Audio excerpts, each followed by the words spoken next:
ఆయన తీసుకున్నాక అడ్మినిస్ట్రేషన్ బాగుంది. 99లో గెలిచారు ఆయన బీజేపీతో కలిసి పొత్తు పెట్టుకుని. తర్వాత ఆయన అడ్మినిస్ట్రేషన్ బాగా సర్వనాశనం అయిపోయింది. 2004లో ఓడిపోయాడు ఆయన. ఆ అడ్మినిస్ట్రేషన్ మీద విరక్తి చెందినటువంటి జనాలు 2009లో కూడా ఆయన గెలిపించలా. 2014లో విభజిత రాష్ట్రంలో ఆయన అయితేనే బెటరు, అనుభవం ఉన్నాడని చెప్పి గెలిపించారు.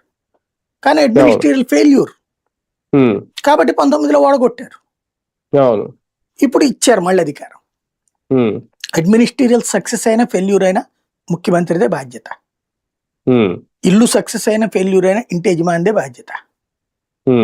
కింద అదంతా నడిపించుకోవడం నీ ఇష్టం, నీ చేత కాకపోతే వాళ్ళదేం తప్పు. అది ఇక్కడ సమస్య. సార్ 2025లో ఇంకా నారా లోకేష్ గారిని ముఖ్యమంత్రిగా చూడలేమా అంటే ఇంకా అయిపోతుంది కాబట్టి అవదు. 2026లో ఆ దిశగా ఏమన్నా ప్రయత్నాలు జరుగుతున్నాయా?